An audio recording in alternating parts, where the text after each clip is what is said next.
would love to explore with both of you, Morris and Scott, some of the reasons why reshoring is picking up steam. And again, Morris, starting with you, what are some of the primary factors that are driving the phenomenon of reshoring? Okay, that's a great question. And we're actually conducting research on this and traveling to different places around the world to work with companies to get their perspective on what are the drivers of this phenomenon, which is, just to go back to the earlier point, this is not just one directional. Most global companies are managing what I would call a network of sources and destinations. They have factories, they have places where services are generated, where value is added, and most global companies are, have to manage the flow of information, the flow of material across this network. And in so doing, there are many factors, therefore, which affect the decision of where do I make something or where do I source something, which is, what are the drivers? So we can go through them. Cost is obviously a very obvious one. And there's this notion of landed cost, which is the fully loaded cost of a product to get to a market, which takes into account all of the fixed and variable costs and transportation costs of all the stages of manufacturing and sourcing. And so when you get to bring your product to a particular country, a particular market, that landed cost becomes the basis of your competition. And so labor can be a big driver of that, but there are many other cost components. So that's one thing, cost. But even in cost, we have to expand the perspective beyond just the landed cost to what I would call cost of ownership, the life cycle cost. Many products are owned and used over a life cycle, computers, aerospace, automobiles. It's not just the cost of getting the product into the hands of the consumer, it's what is the full cost over the lifetime of use of that product. And then we get into after-sales service and support and maintenance issues as well. But cost, however we want to measure it, how carefully we want to do it, is a major driver.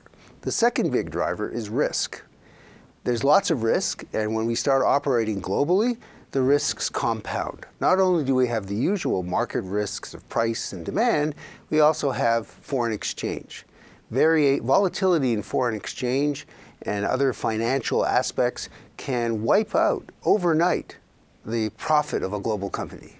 And a well-crafted strategy of where to source based on cost can be rendered completely obsolete, in the twinkling of an eye. And so there's a lot of, how do we mitigate that risk? How do we absorb that risk? So our research has shown, a lot of people have studied this, that you have to combine the option value of the manufacturing network with financial options. So we have real options and financial options. Basically what I'm saying is if you have different sources for which you can go, as conditions change, as contingencies occur, prices, demand, availability of labor, natural disasters, all kinds of risks, companies can shift. If they've invested up front, if they've purchased that option, built those plants, developed those processes, hired the right people, then they have flexibility. So flexibility has become a very important issue. And then the final one I'll mention, we could go on, but technology has become a very important issue. There are those who say that this whole argument about labor costs and manufacturing has become moot because of automation. We now have low-cost robots that are highly flexible, that can actually assemble, do the fine motor skill assembly that we could only have people do. And some companies are outsourcing. So there's a reshoring of Philips, for example, has brought back the assembly of razors, electric shavers, from China back to the Netherlands in a factory that has about 100 robots and, 10 people. And it's more productive than the sister plant in China. So can we automate our way out of this? And then another point that was mentioned is the availability of skills. And then, another theory that says it has to do with innovation. If you outsource manufacturing, you lose the ability to develop new products. And once it leaves, it won't come back. So there's a lot of competing theories, a lot of competing arguments, and a lot of trade-offs. But I'd say fundamentally, it's cost, risk, technology, and innovation. Great. Thank you for that very comprehensive overview of the factors. Now, specifically in the technology space or the IT industry, Scott, what are you seeing as some of the primary drivers of reshoring in your experience? I think the biggest one is the talent availability factors. If you look at large engineering schools across the U.S. over the last 4 years, most of them have seen at minimum a 10% increase in enrollment. So if you go back 4 years, you're talking about a 40% increase in enrollment in engineering. That's a lot more kids in the market. And there's a little bit of a trickle-down effect that happens there.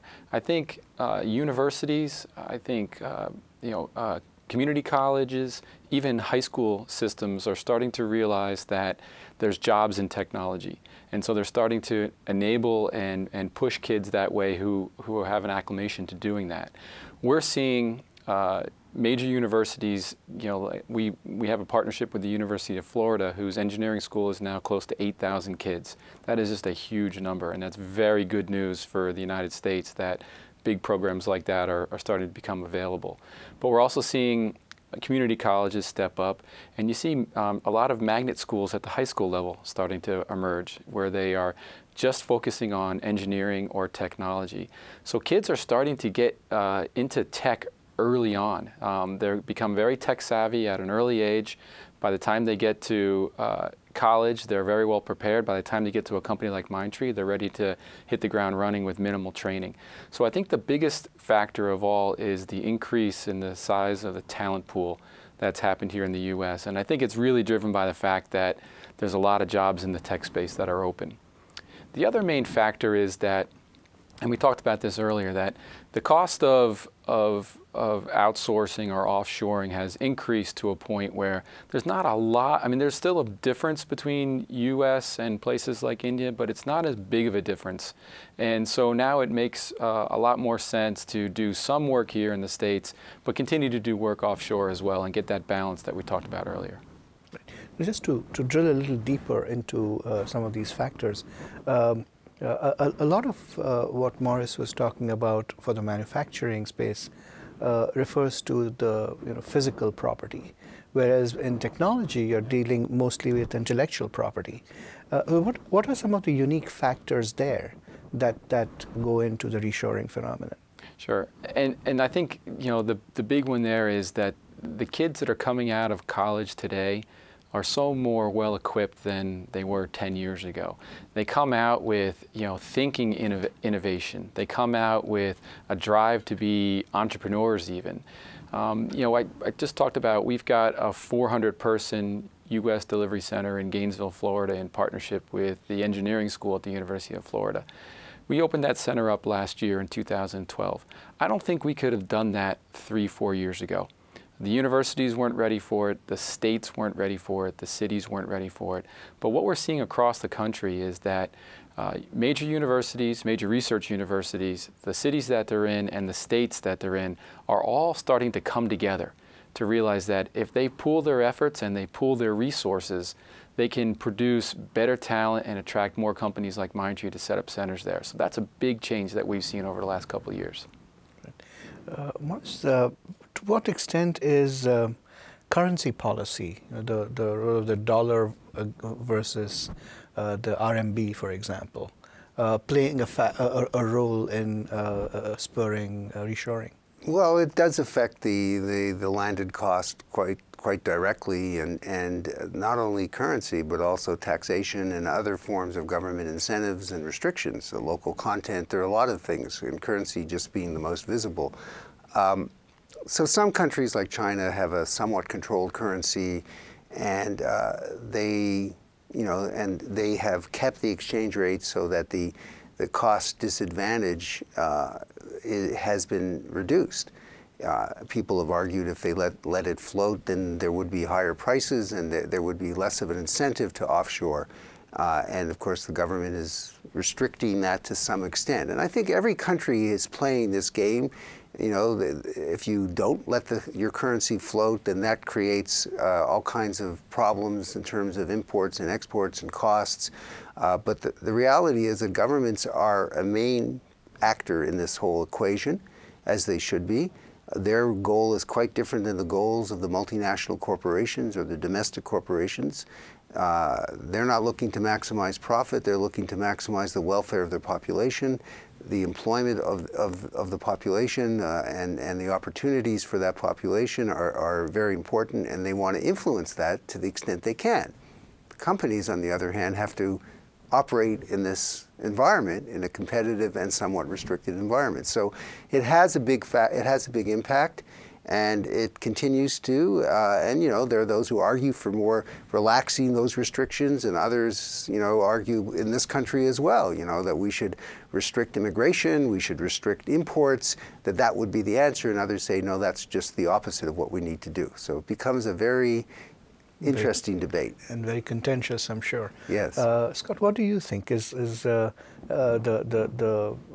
relationship between the dollar and the rupee being a factor in your business at Mind, and what do you see at Mindtree? Yeah, it's definitely a factor because what it inevitably drives is a level of your profitability.